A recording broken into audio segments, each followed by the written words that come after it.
الرحمن الرحيم الحمد لله رب العالمين والصلاة والسلام على أشرف الأنبياء والمرسلين نبينا محمد وعلى آله وصحبه أجمعين أما بعد السلام عليكم ورحمة الله وبركاته.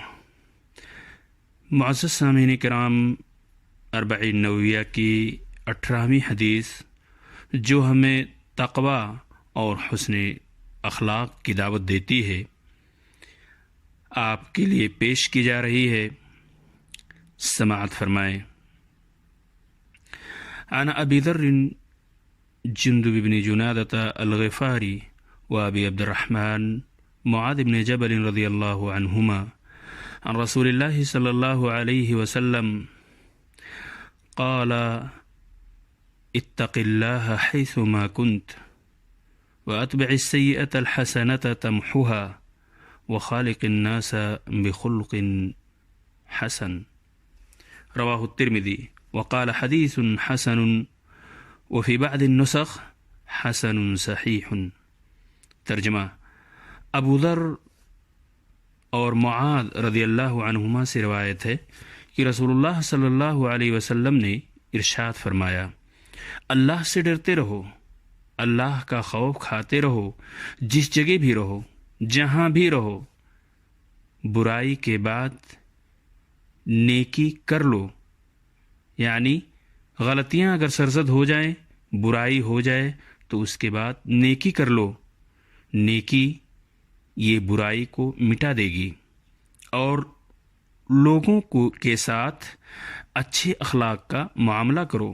وخالق الناس بخلق حسن، لوگوں کے ساتھ اچھے اخلاق سے پیش آؤ. سامعین کرام، یہ روایت جامع ترمذی کے اندر موجود ہے اور انہوں نے اسے حسن قرار دیا ہے، بلکہ بعض نسخوں کے مطابق حسن صحیح قرار دیا ہے. اس حدیث سے مستنبط چند فوائد و احکام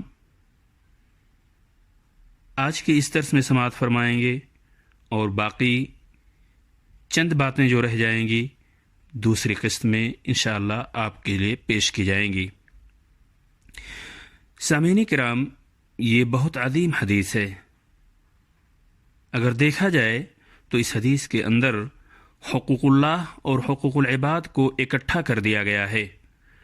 تقوی کا حکم دے کر اتق اللہ حیث ما کنت، یہ تقوی کا حکم دے کر اللہ کا حق ذکر کر دیا گیا ہے، اور اچھے اخلاق کا ذکر کر کے بندوں کا حق ذکر کر دیا گیا ہے.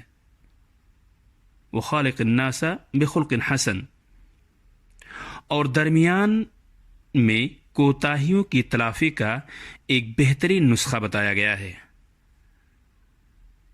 واتبع السیئۃ الحسنۃ تمحوها، یعنی برائی غلطی اگر سرزد ہو جائے تو نیکی کر لو، یہ نیکی ان برائیوں کا کفارہ بن جائے گی.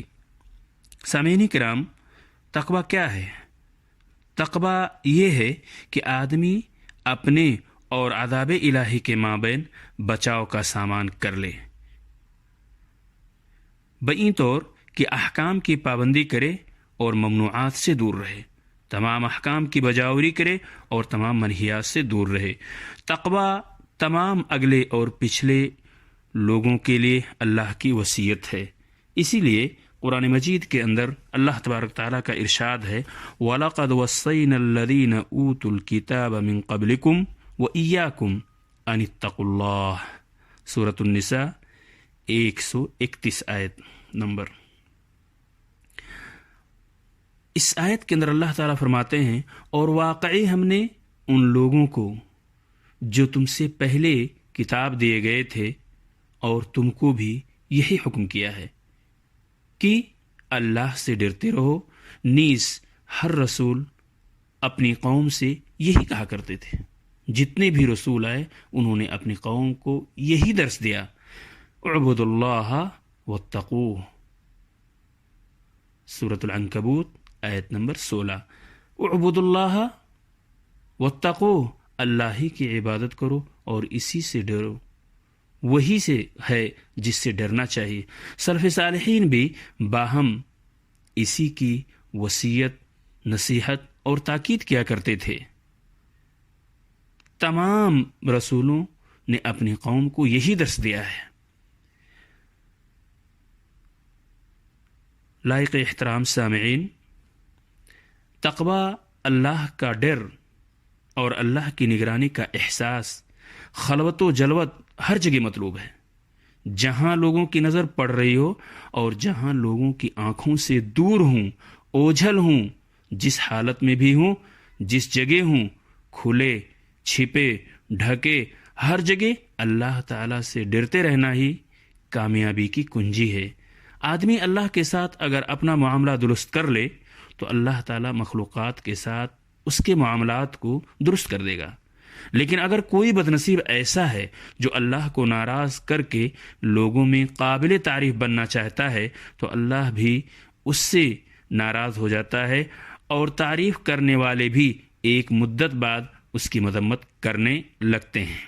دراصل انتہائی میں اگر دیکھا جائے تو یہ انتہائی غلط بات ہے کہ ایک شخص اللہ کی ناراضگی کو اپنا کر لوگوں کے مابین اپنی تعریف کروانا چاہے۔ سامعین کرام، تنہائی میں اللہ کی نگرانی اور اس کے ڈر کا احساس ختم ہو جانا دل کی ایک بڑی بیماری ہے۔ اسی لیے قرآن مجید میں اسے منافقین کی ایک صفت قرار دیا گیا ہے۔ اللہ تعالیٰ کا ارشاد ہے کہ منافقین لوگوں سے اپنا حال چھپاتے ہیں۔ منافق لوگوں سے اپنی اندرونی چیز جو ہوتی ہے اسے چھپایا کرتے ہیں، لیکن اللہ سے نہیں چھپاتے۔ اور اللہ سے کوئی چیز کہاں چھپ سکتی ہے؟ چھپانا بھی کوئی چاہے تو وہ چھپنے کے لائق ہے ہی نہیں۔ انہ علیم بذات الصدور، وہ تو دلوں کے بھیدوں کو بھی جانتا ہے، اس سے کائنات کا کوئی ذرہ مخفی نہیں ہے۔ سامعین کرام، آج کے اس درس میں انہی باتوں پر اکتفا کرتے ہوئے اور اس حدیث سے جو باقی چند فوائد و احکام ہیں انشاءاللہ آنے والے درس میں پیش کیا جائے گا۔ تب تک کے لیے اجازت دیجیے۔ السلام علیکم ورحمۃ اللہ وبرکاتہ۔